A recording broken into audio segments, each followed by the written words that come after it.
आदरणीय राष्ट्रपति श्रीमान प्रणब मुखर्जी जी, यहाँ उपस्थित मंत्रिपरिषद के मेरे सभी साथी, आदरणीय अडवाणी जी, एडजस्टमेंट ग्रुप के चेयरमैन श्रीमान आर.पी. गुप्ता, एडिटर श्रीमान रविंद्र जी, और जिनका अथाग रहा इस काम में, जैसे फोटो जर्नलिस्ट वरुण जोशी,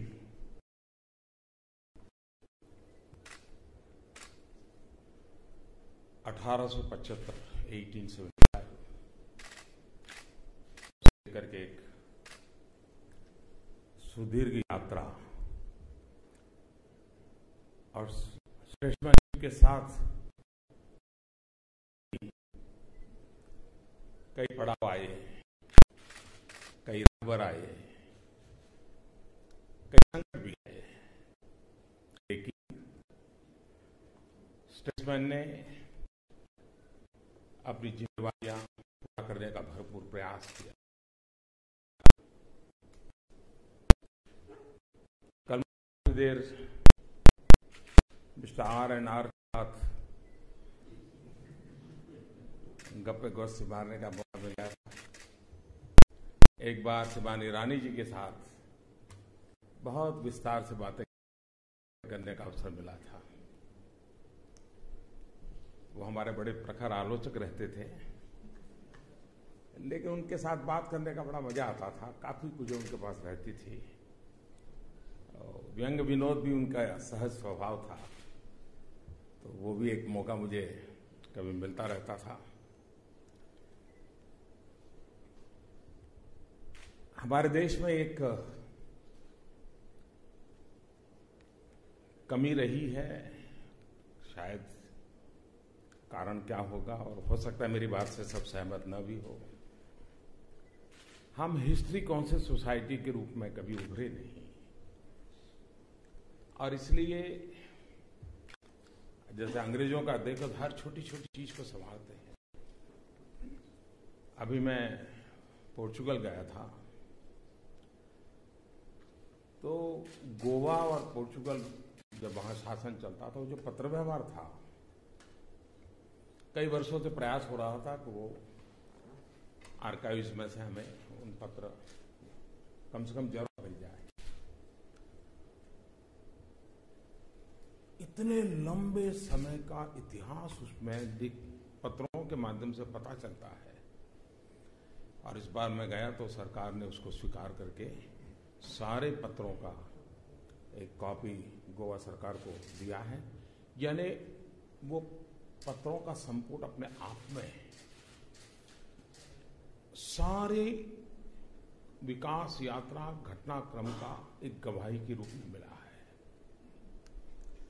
हमारे यहां उसको किसी ने संभाला नहीं। आज भी हम देखें तो भारत की कई चीजें अगर हमें स्टडी करनी है तो हमारे स्कॉलर्स को ब्रिटेन में जाकर आगे लाइब्रेरियों को खोजना पड़ता है, निकालना पड़ता है। और क्योंकि मूलतः हम लोगों की प्रकृति नहीं रही। मैं समझता हूं कि ये किसी व्यक्ति भक्ति का विषय नहीं होता है। राष्ट्र के जीवन में इन व्यवस्थाओं का बड़ा महत्व रहता है, और उसको इतिहास की घटना के रूप में लेकर के अगर हम चलते हैं तो पीढ़ी के लिए बहुत बड़ी सेवा करते हैं। अब ये तो एक तस्वीर यात्रा है।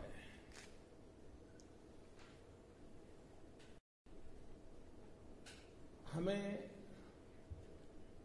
सामान्य मानवी को राष्ट्रपति जी, यानी अगल बगल में सब बड़े बड़े कद्दावर लोग चल रहे हैं, बड़े प्रोटोकॉल हैं, राष्ट्रगान हो रहा है, बड़े विशिष्ट परिस्थिति में खड़े होते हैं, विशिष्ट, यही दुनिया देखती है। लेकिन उन व्यवस्थाओं के बीच में एक जिंदा दिल इंसान होता है। वो तब पता चलता है जब किसी फोटो जर्नलिस्ट के कैमरा के में क्लिक होता है, और कल जब हम इसको किताब के रूप में देखेंगे, अच्छा हमारे राष्ट्रपति जी बालक की तरह हंसते हैं। ये अपने आप में छू जाता है।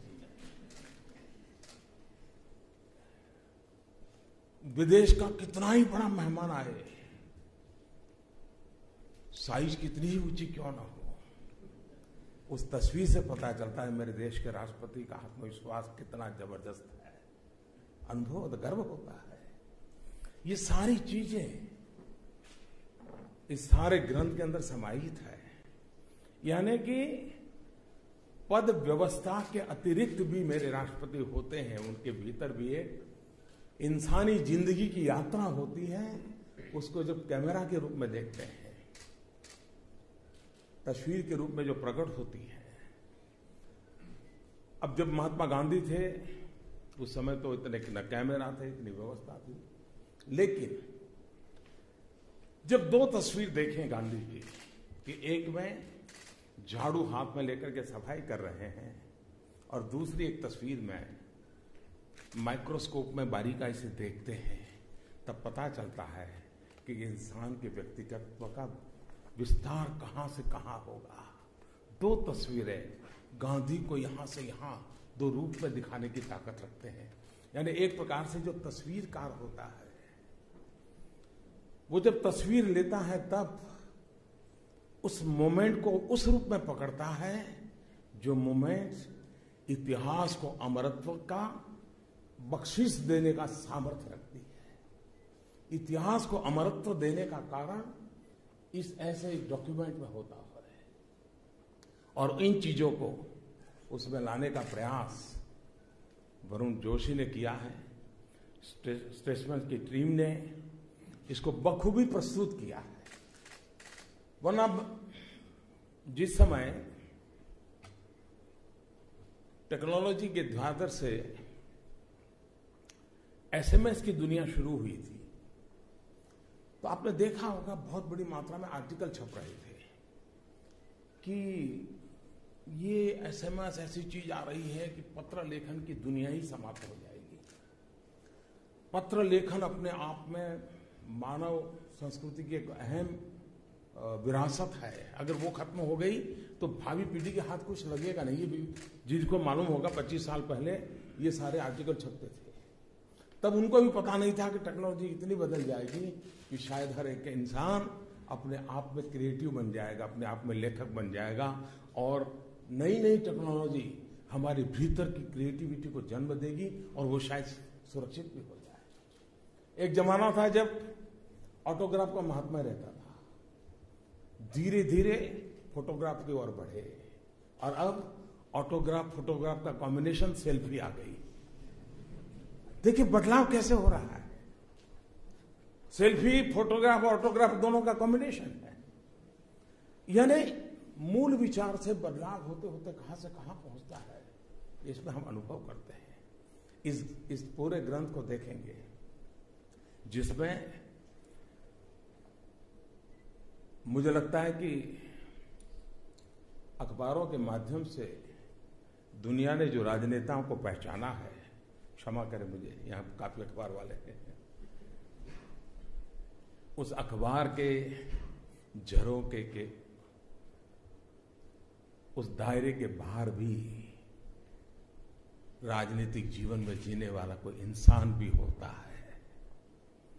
ये रोजमर्रा की आपाधापी में अखबार पकड़ नहीं पाता है, लेकिन कुछ समय के बाद रिसर्च करके जब चीजें आती हैं तब तो लगता है कि वो रोजमर्रा की जिंदगी में देखे गए इंसान के ऊपर भी एक और इंसान बैठा हुआ है और इसलिए उसकी भीतर की सच्चाई को जानने में मैं समझता हूं ये ग्रंथ आदरणीय प्रणवदा को जानने के लिए, उनके निकट जाने के लिए और कभी कभी तो लगता है उनके भीतर जाने का अवसर दे रहा है। और इस महत्वपूर्ण काम के लिए मैं गुप्ता जी और उनकी पूरी टीम को और विशेष करके भाई वरुण जोशी को हृदय से बहुत बहुत बधाई देता हूं। मेरा सौभाग्य रहा है कि आदरणीय राष्ट्रपति जी के साथ मुझे काम करने का अवसर मिला। मैं अपने जीवन में देखता हूं कि मुझे एक अवसर आया आपातकाल में। मैं राजनीति में नहीं था, सामाजिक जीवन से जुड़ा हुआ था, लेकिन आपातकाल में भिन्न भिन्न विचार के लोगों के साथ काम करने का अवसर आया। एक्सट्रीम एक दूसरे के खिलाफ खड़ी हुई विचारधाराओं के बीच काम करने का अवसर हुआ। मेरी आयु बहुत छोटी थी, लेकिन उस जीवन में बहुत कुछ सीखना समझना लोगों से मिला। हमारे यहाँ गुजरात विद्यापीठ के वाइस चांसलर हुआ करते थे धीरूभाई देसाई। उनके घर में जाना आना, आपातकाल था तो प्रखर गांधीयन थे, रविंद्र वर्मा, समाजवादी विचारधारा और कांग्रेस में जीवन, ऐसे लोगों के बीच में बड़ी करीबी से जीने का मुझे अवसर मिला। जॉर्ज फर्नांडिस के साथ बड़ी करीबी से जीने का अवसर मिला। एक मेरे मोल्डिंग में वो एक बहुत बड़ा अवसर था। मुख्यमंत्री बना तो मुझे आज गर्व से मैं स्मरण करता हूं, कांग्रेस के दिग्गज नेता नवल किशोर शर्मा जी के साथ काम करने का सौभाग्य मिला। बहुत कुछ सीखने को मिला और मैं मानता हूं कि मेरे जीवन का एक बहुत बड़ा सद्भाग्य रहा कि मुझे प्रणव दा की उंगली पकड़ करके दिल्ली की जिंदगी में अपने आप को सेट करने में बहुत बड़ी सुविधा मिली।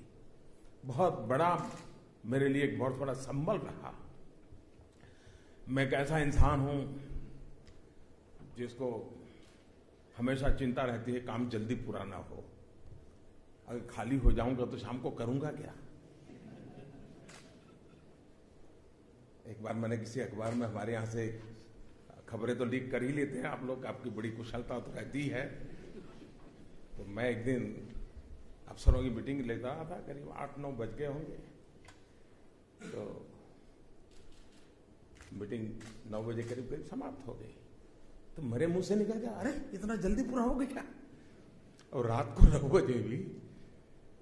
तो मैं चलो भाई ठीक है, जाएंगे देखेंगे क्या समय कैसे बिताएंगे, सोचेंगे। ऐसी जिंदगी में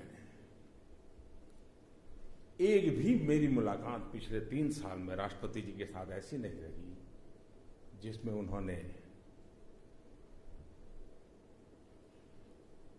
पिता की तरह, और मैं बहुत अंतर्मन से कह रहा हूं,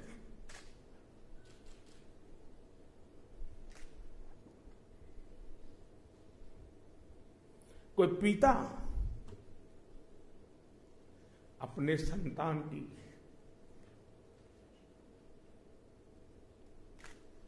जैसे देखभाल करे।